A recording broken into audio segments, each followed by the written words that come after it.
समुद्रगुप्त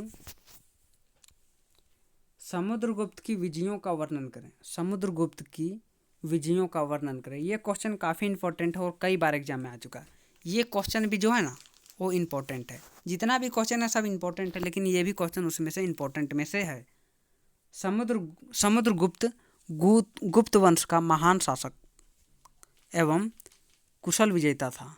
जो समुद्रगुप्त था वो गुप्त वंश का महान शासक एवं कुशल विजेता था। ठीक है। उसने लगभग 355 से 375 ईस्वी तक शासन किया। 355 से लेके 375 ईस्वी तक शासन किया था। किसने? तो समुद्रगुप्त ने। उसकी विजयों का विस्तृत वर्णन प्रयाग प्रशस्ति में मिलता है। प्रयाग प्रशस्ति एक स्तंभ लेख है, उसमें से उसके बारे में बढ़िया जानकारी मिलता है, जिसकी रचना उसके दरबारी कवि हरिसेन ने किया था। इन्हीं विजयों के कारण इतिहासकार V.A. स्मिथ ने उसे भारत का नेपोलियन कहा। ये सब कारण के वजह से ही भारत का नेपोलियन किसने कहा? तो V.S. स्मिथ ने। पहला पॉइंट है उत्तर भारत की विजय, आर्यवर्त अभियान। इसको अंडरलाइन करके डह देना। उसके बाद लिखना है समुद्रगुप्त ने उत्तर भारत के शक्तिशाली राजाओं को पराजित कर अनेक राज्यों को गुप्त साम्राज्य में मिला लिया।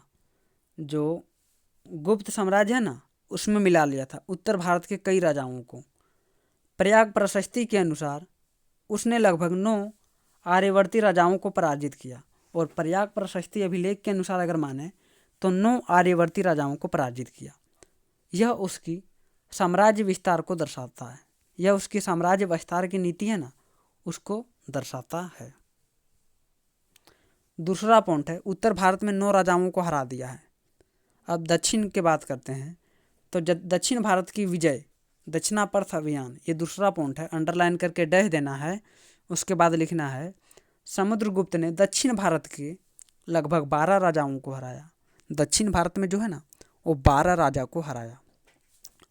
उसकी नीति यह थी कि उसकी जो नीति थी यह थी कि राजाओं को पराजित किया। उसकी नीति थी राजाओं को पराजित किया, पुनः सिंहासन पर बैठाया, कर और अधीनता स्वीकार करवाई, कर और अधीनता स्वीकार करवाई। यह उसकी उदार और कूटनीतिक नीति को दर्शाता है।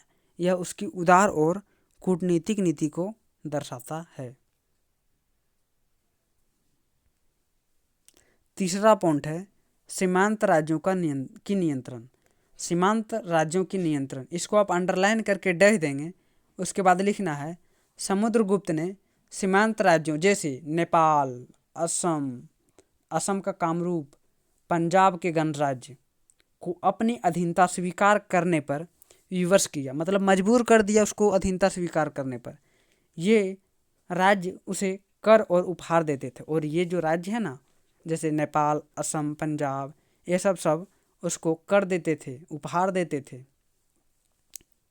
चौथा पॉइंट है गणराज्यों पर विजय। गणराज्यों पर विजय, इसको अंडरलाइन करके डह देंगे। उसके बाद लिखना है उसने अनेक गणराज्यों को पराजित किया। उसने क्या किया? तो अनेक गणराज्यों को पराजित किया, जैसे मालवा, अर्जुनायन, उदय, मर्दरक। इन गणराज्यों ने उसकी सर्वोच्चता स्वीकार किया।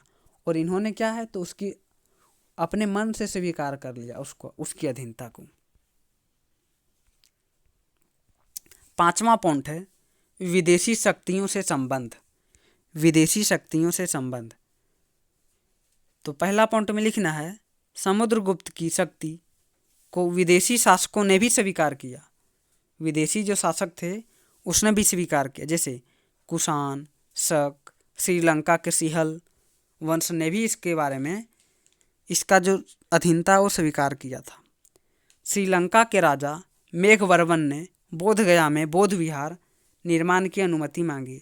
और बिहार में जो है ना बोधगया में विहार बनाने के लिए अनुमति मांगा था। किसने? तो श्रीलंका के राजा मेघवर्ण ने। लास्ट में निष्कर्ष लिखना है और उसमें लिखना है समुद्रगुप्त की विजयों ने गुप्त साम्राज्य को अखिल भारतीय साम्राज्य बना दिया। जो समुद्रगुप्त की विजय है ना, उसने गुप्त साम्राज्य को अखिल भारतीय साम्राज्य बना दिया। उसकी सैन्य कुशलता, दूरदर्शी नीति और उदार व्यवहार ने उसे भारत के महानतम विजेताओं की श्रेणी में स्थापित कर दिया। और जो उसकी उदार व्यवहार था, उसने भारत के महानतम विजेताओं, जो सबसे मेन विजेता है ना, उस श्रेणी में उसको जोड़ा, स्थापित कर दिया। क्वेश्चन है, गुप्त काल में कला, स्थापत्य कला, चित्रकला और साहित्य कला का विकास का वर्णन करें। तो गुप्त काल में जो स्थापत्य कला, चित्रकला, साहित्य कला का जो विकास हुआ है ना, उसी के बारे में हम लोग को बताना है इसमें। तो गुप्त काल में जो भी स्थापत्य कला था, चित्रकला था, साहित्य कला था, विकास जो सब हुआ है ना, उसी के बारे में हम लोग को बताना है। तो लिखना है, गुप्त काल लगभग 320 से 550 ईस्वी, इसको ब्रैकेट में है। गुप्त काल को भारतीय इतिहास का स्वर्ण युग कहा जाता है। जो गुप्त काल है उसको भारत का स्वर्ण युग कहा जाता है। इस काल में राजनीतिक स्थिरता, आर्थिक समृद्धि और शासकों के संरक्षण के कारण स्थापत्य कला, चित्रकला और साहित्य का अद्भुत विकास हुआ। और इसके वजह से इस काल में जो राजनीतिक स्थिरता, मतलब युद्ध उद्ध ज़्यादा नहीं हुआ, होता तो जीतता, इसके कारण आर्थिक समृद्धि हुआ, शासकों को संरक्षण जो दिया ना, उसके कारण ये सबका विकास बहुत ज़्यादा हुआ। तो सबको एक एक करके हम लोग जानेंगे। तो पहला पॉइंट है स्थापत्य कला का विकास, आर्किटेक्चर, स्थापत्य कला का विकास। तो इसमें लिखना है, गुप्त काल में मंदिर निर्माण और भवन कला में महत्वपूर्ण प्रगति हुई। मंदिर निर्माण और भवन कला में ना महत्वपूर्ण प्रगति आगे बढ़ा। प्रगति मतलब आगे बढ़ा। इस काल को स्थापत्य कला की प्रमुख विशेषताएं थी। इस काल की स्थापत्य कला की प्रमुख विशेषताएं थी। क्या क्या विशेषता था, तो उसके बारे में देखते हैं। सरलता, संतुलन और सौंदर्य। सरलता था, सरल था, संतुलन बनाए रखना और सौंदर्य था। पत्थर और ईंटों का प्रयोग, ये भी उसका विशेषता था। गर्भगृह एवं शिखर का विकास जो अभी भी है, और उसका भी विकास इसी काल में हुआ था। और इन सब का है ना प्रमुख उदाहरण अगर दें, जितना भी तीनों पॉइंट बोले उसका उदाहरण अगर दें, तो है दशावतार मंदिर देवगढ़ जो झांसी में, वो गुप्त काल का प्रसिद्ध मंदिर है। भीतरी गांव कानपुर में है। और नचना कुठार के मंदिर, ये सभी उसके उदाहरण हैं। उदयगिरी की गुफाएं शिलाकृत स्थापित का उत्कृष्ट उदाहरण है। ये सभी उसका उदाहरण है। गुप्त काल में नागर शैली के मंदिरों का प्रभाव हुआ। गुप्त काल में जो है ना, और नागर शैली के मंदिरों का प्रभाव का प्रारंभ हुआ। दूसरा पॉइंट है मूर्ति कला का विकास। मूर्ति कला का विकास, इसमें लिखना है, गुप्त काल की मूर्ति कला को भारतीय मूर्ति कला की पराकाष्ठा मानी जाती है। मतलब इसके बारे में ही चर्चा मानी जाती है, पराकाष्ठा माना जाता है। मुख्य विशेषता क्या है तो मूर्ति कला का विकास का? तो पहला है सभ्यता और आध्यात्मिक भाव। दूसरा है संतुलित आहार, संतुलित शरीर, शांत मुद्रा, ये दूसरा पॉइंट है। तीसरा है प्रमुख विशेषता अलंकरण की सरलता। ये 3 पॉइंट है। जैसे सभ्यता और आध्यात्मिक भाव दूसरा पॉइंट है, संतुलित शरीर, शांति मुद्रा, ये दूसरा पॉइंट है। तीसरा है अलंकरण की सरलता। और इन सब के प्रमुख केंद्र की बात अगर बोलें तो प्रमुख केंद्र है मथुरा कला शैली। प्रमुख केंद्र क्या है? मथुरा कला शैली, सारनाथ कला शैली, ये उसके प्रमुख केंद्र हैं। ये 3 को जो है ना विशेषता, उसका प्रमुख केंद्र क्या था तो मथुरा कला शैली था, सारनाथ कला शैली था। और इसकी प्रमुख मूर्तियाँ की बात अगर करें तो ये जो 3 पॉइंट ऊपर दिए थे उसका प्रमुख केंद्र क्या था? तो मथुरा था, सारनाथ था, ये क्या था? उसका प्रमुख केंद्र था। और इसकी प्रमुख मूर्तियों की बात बोलें तो उसमें है सारनाथ की बुद्ध प्रतिमाएं, मथुरा की विष्णु एवं बुद्ध प्रतिमाएं, ये सब उसका प्रमुख मूर्तियां हैं।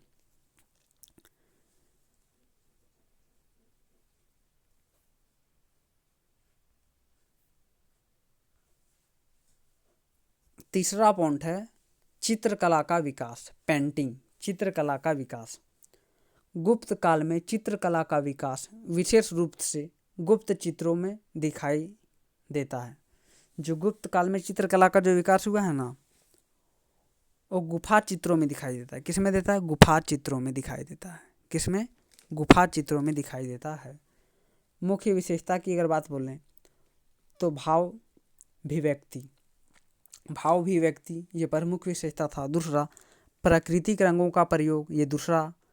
कोमल रेखाएं और जीवंतता, ये तीसरा पॉइंट है। इसकी अगर प्रमुख उदाहरण की बात बोलें तो प्रमुख उदाहरण है अजंता की गुफाएं जो महाराष्ट्र में है। बुद्ध के जीवन और जातक कथाओं पर आधारित चित्र, ये भी उसके उदाहरण हैं। अजंता चित्रकला भारतीय चित्रकला का अमूल्य धरोहर है।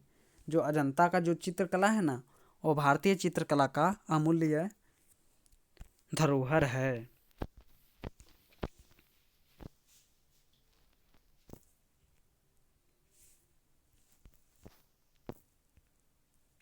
चौथा पॉइंट है साहित्यिक कला का विकास। साहित्यिक कला का विकास, इसमें लिखना है गुप्त काल को सांस्कृतिक साहित्य का स्वर्ण युग कहा जाता है। जो गुप्त काल है ना, उसको सांस्कृतिक साहित्य का स्वर्ण युग कहा जाता है। राजाओं ने विद्वानों और कवियों को संरक्षण दिया। राजा जो थे उन्होंने विद्वान और कवियों को संरक्षण दिया। प्रमुख साहित्यकार और कृतियाँ, जैसे कालिदास हैं, उसका अभिज्ञान शकुंतलम, मेघदूत, रघुवंशम, ये उसका प्रमुख कृतियाँ हैं। विशाखा दत्त की बात बोलें तो मुद्रा राक्षस, भास की बोलें तो नाटक है। अमर सिंह ने अमरकोश को लिखा है। ये सब प्रमुख कृतियाँ हैं। अन्य साहित्य की बात अगर बोलें तो अन्य साहित्य की बात बोलें तो पुराणों का संकलन, धर्म दर्शन और विज्ञान पर ग्रंथ, ये सब अन्य कृतियाँ, अन्य साहित्य हैं। लास्ट में आपको निष्कर्ष में लिखना है।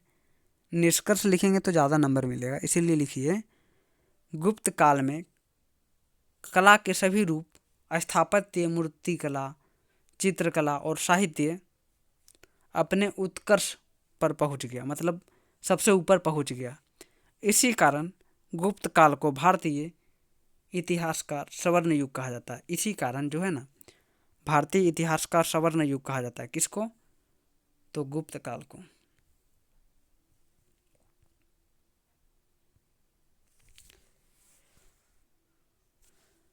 क्वेश्चन है गुप्त साम्राज्य के पतन के कारणों की व्याख्या करें। यह क्वेश्चन काफ़ी इंपॉर्टेंट है और कई बार एग्जाम में आ चुका है।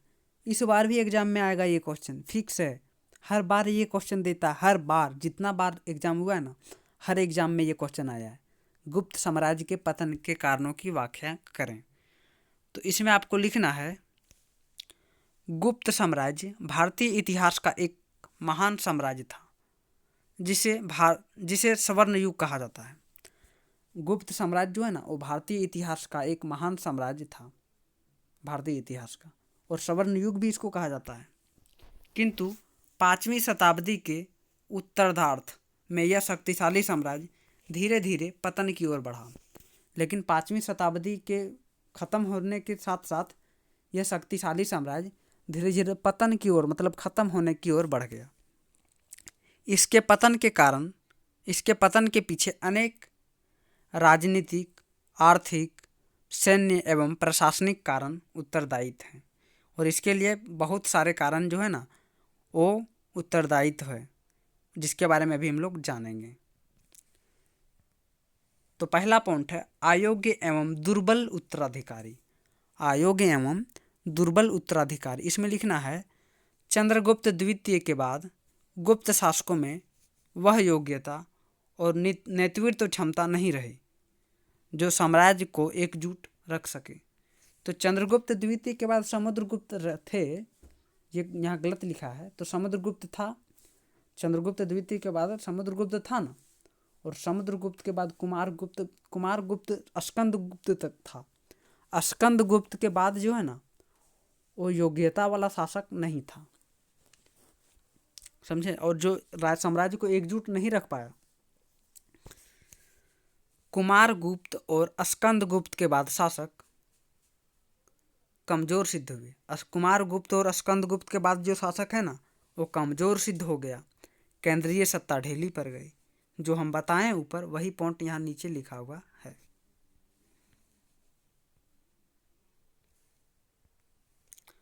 हून आक्रमण अंडरलाइन करके डह देना, उसके बाद लिखना है गुप्त साम्राज्य के पतन का सबसे बड़ा कारण हुनों का आक्रमण था। जो गुप्त साम्राज्य का सबसे बड़ा कारण माना जाता है ना, तो वो हुनों का आक्रमण था। मध्य एशिया से आए हुनों ने उत्तर पश्चिमी भारत पर आक्रमण किया। जो मध्य एशिया से आए थे वो उत्तर पश्चिमी भारत पर हमला किया। स्कंदगुप्त ने उन्हें रोका, परंतु साम्राज्य की शक्ति कमजोर हो गई। स्कंदगुप्त ने तो उसे रोक लिया था, लेकिन जो राज्य की शक्ति थी ना, वो कम हो गई। तोरमान और मिहिर कुल जैसे हुन शासकों ने भारी विनाश किया, और तोरमान मिहिर कुल जैसे हुन आक्रमणकारी जो थे, उन्होंने काफ़ी ज़्यादा विनाश कर दिया। तीसरा है आर्थिक संकट। इसमें लिखना है लगातार युद्धों और प्रशासनिक खर्चों से राज्य की आर्थिक स्थिति कमज़ोर हो गई। जो लगातार जो युद्ध चला ना, उसके कारण आर्थिक स्थिति कमज़ोर हो गया। स्वर्ण मुद्राएं की कमी हो गई। भूमिदान प्रथा के कारण राजस्व में गिरावट हो गया। भूमिदान बहुत ज़्यादा हो गया, जिससे कर कम मिलने लगा। व्यापार और वाणिज्य में ह्रास हो गया, कमी हुआ व्यापार में। चौथा पॉइंट है सामंतवादी व्यवस्था का उदय। सामंतवादी व्यवस्था का उदय, इसको अंडरलाइन करके डह देंगे। उसके बाद लिखना है गुप्त काल में सामंत प्रथा का विकास हुआ। जो सामंत व्यवस्था का विकास हुआ ना, वो सबसे ज़्यादा गुप्त वंश में ही हुआ था। भूमिदान के कारण स्थानीय शासक शक्तिशाली हो गए।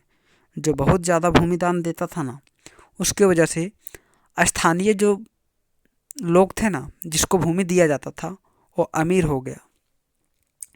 सामंतों ने केंद्रीकृत सत्ता की अवहेलना शुरू कर दी और केंद्रीय सत्ता है उसके विरोध में आ गए। साम्राज्य का विघटन होने लगा, जिससे साम्राज्य का क्या हो गया, विघटन होने लगा। विघटन मतलब टूटने लगा। पांचवा पॉइंट है विशाल साम्राज्य और कमजोर प्रशासन। इसको अंडरलाइन करके डैश देंगे। उसके बाद लिखना है गुप्त साम्राज्य बहुत विशाल था, बहुत बड़ा था, बहुत विशाल था। सीमाएं की रक्षा कठिन हो गई। जो सीमा की जो रक्षा थी ना, वो कठिन हो गई। प्रांतों पर नियंत्रण कमज़ोर पड़ गया, और प्रांतों पर जो नियंत्रण है वो कमज़ोर पड़ गया। प्रशासन में शिथिलता आ गई। प्रशासन में जो है ना, वो शिथिलता आ गई।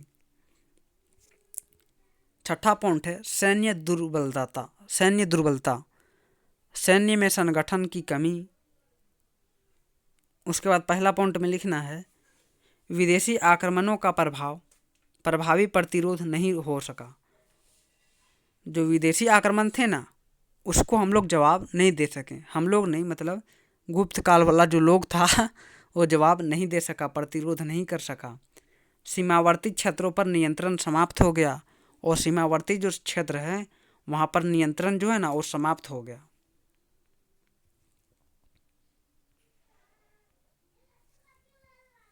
सातवां पॉइंट है प्रांतीय विद्रोह और स्वतंत्र राज्यों का उदय।